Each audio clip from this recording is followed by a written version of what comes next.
여러분, 임금체불이 폭증한다. 사실일까요? 이거 사실입니다. 여러분, 이거 한번 보세요. 최근 5년간 평균 임금 체불액입니다. 1조 2천억 원입니다. 1조 2천억 원. 그러니까 매년 1조 2천억 원의 어떤 임금 체불이 일어나고 있다는 거예요. 일본은요, 이게 평균 매년 1,000억 정도밖에 안 되거든요. 1,000억. 그러면 일본에 대비해 보면 우리는 얼마라고요? 12배입니다. 12배. 그만큼 임금 체불이 심각하다는 거예요. 심각하다는 거.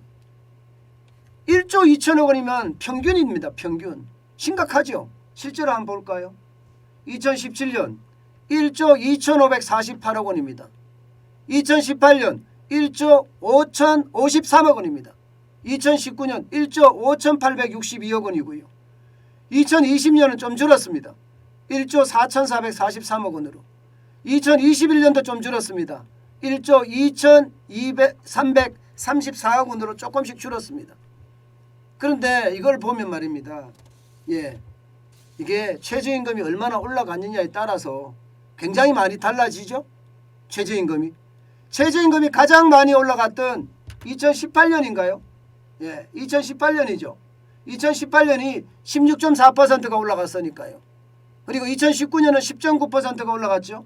그러면 2018년에는 1조 5,053억까지 폭증했죠. 최저임금이 오르니까 올라가는 거예요. 2019년 10.9% 올리니까 또 더 많이 올랐습니다. 1조 5,862억 원으로. 2022년은 1조 4,443억 원인데 최저임금을 2.9%로 낮췄고요. 2021년은 1.5%로 낮췄었기 때문에 실제로 임금 체불이 그만큼 줄어드는 겁니다. 결국 말입니다. 여기서 보면 여러분, 임금을 급격하게 올리니까 나 임금 못 줘 이렇게 되는 거죠. 나 임금 못 줘. 물론 임금 체불을 하는 건 굉장히 나쁜 거예요. 굉장히 나쁜 거예요. 안 그래도 어려운 사람들 더 어렵게 만드는 최악의 상황이거든요. 그런데 이런 상황이 벌어졌다는 자체는 오죽했으면 그럴까.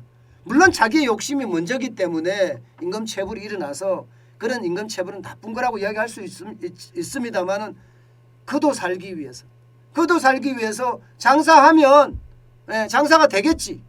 물건을 팔면 물건이 팔리겠지.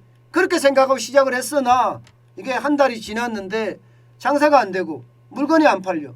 그러니 임금이 한 달 체불되고 그 다음 달은 될까 희망을 걸어보지만 그 다음 달에도 안 되니까 체불이 되고 그 다음 달도 안 되고 이렇게 체불이 늘어나는 거 아니겠습니까? 저는 이 상황이 진짜 그 어느 때보다 심각한 상황으로 가고 있다는 거예요. 그만큼 최저임금의 급등이 임금 체불을 불러왔습니다. 그만큼요 우리 경제에도 타격이 줬고요. 지금 2022년에 9,160원이잖아요. 이것도 진짜 장난 아니거든요. 주유수단까지 포함을 하면 이게 11,000원이 넘습니다. 11,000원이. 11,000원이 넘는다는 건 여러분 그만큼 시장에 충격이 있다는 이야기입니다. 시장의 충격이. 근데 여기서 끝나는 게 아니잖아요. 중요한 것은 말입니다. 여기서 끝날 것 같으면 괜찮은데 또 올라갈 거예요. 올해도 올라가고 지금 보세요. 2016년부터 2021년까지 최저임금 인상률 세계 최고입니다. 세계 최고. 어느 나라하고 비교도 안 돼요. 지금 결국 말입니다. 이게 OECD 평균을 비교해봐도 11.1%보다 더 월등하게 많죠. 월등하게. 뭐 44.6%가 지난 5년간 올라갔으니 그에 대한 충격이 얼마나 크겠습니까? 영국은 23.8%, 일본은 13%, 독일은 12.9%, 프랑스는 6%입니다. 대한민국은 44.6%입니다. 이게 문재인 대통령이 쉽게 말하면 그냥 이런 표현 쓰겠습니다. 저질러 놓은 상황입니다. 진짜 저질러 놓은 거예요. 이러니 우리 경제가 도대체 고비용 구조로 가고 있는데 그만큼 생산성이 받쳐주느냐? 그것도 아니잖아요.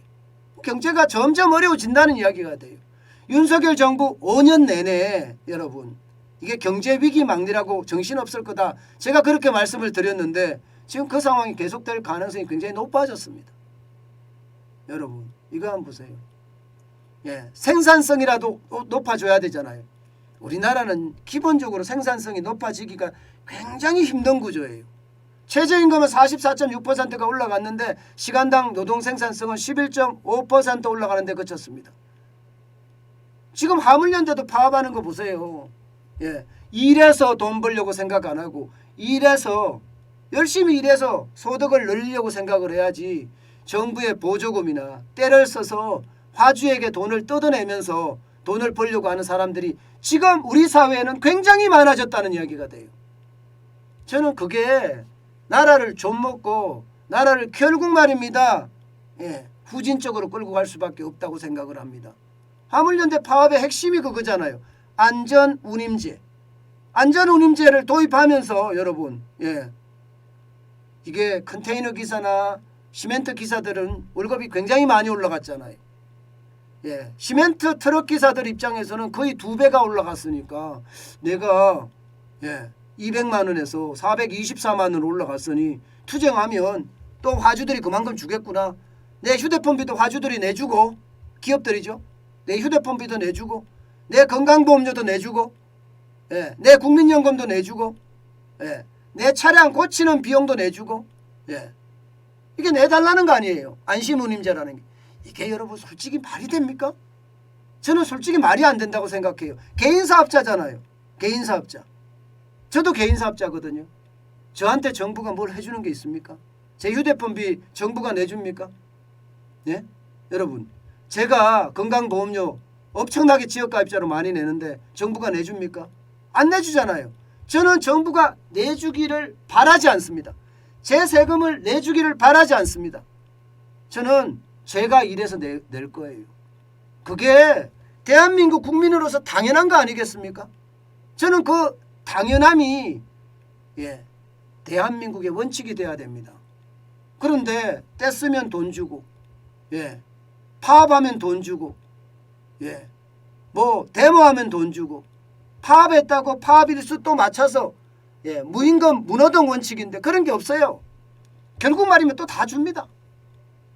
그런 원칙이 무너지고 법치가 무너져서 이게 될 일이 아닙니다. 진짜 대한민국을 선진국으로 가져가려고 그러면요.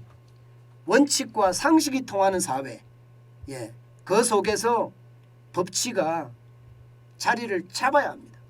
저는 윤석열 대통령이 완전히 법치를 확립을 시켜야 된다고 생각해요. 그래야지 대한민국에도요 문화가 만들어질 겁니다. 법치가 이루어지면요 저는 이 노조도 말입니다 대화와 타협으로 나올 거라고 생각을 해요. 법치가 무너지고 떼쓰면 되고 폭력 쓰면 되는 거 이거는 안 되거든요. 지금 그런 일이 벌어진다는 게 안타까울 뿐입니다.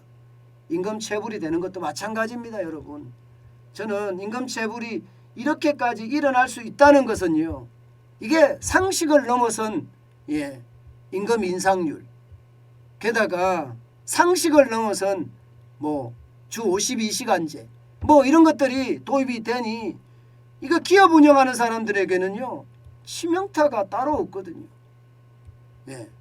대한민국의 가장 위대한 자원이 인간이라고 하죠. 인간. 우리 개개인 말입니다. 그거밖에 가장 큰 게 없으니 그러니까 교육열이 굉장히 높아요. 그들이 일하고 있는 곳이 바로 기업입니다. 그러면 최고의 자원이 일하고 있는 곳이 기업이면 그 최고의 자원이 기업에서 힘을 내도록 도와줘야 되잖아요. 그게 정부가 할 일 아닙니까? 저는 정부가 진짜 최고의 자원에 역량을 쏟아 부어서 천년만년 대한민국이 승승장구할 수 있게끔 만들어야 된다고 생각을 해요. 지금 그 어느 때보다 저는 퍼펙트 스톰 크고 작은 위기가 지금 한꺼번에 대한민국에 몰려와 있다고 생각을 합니다. 이 위기를 극복할 수 있는 방법은 단 한 가지입니다. 단 한 가지. 대한민국 정신이요. 대한민국 정신은 근면과 성실하고요.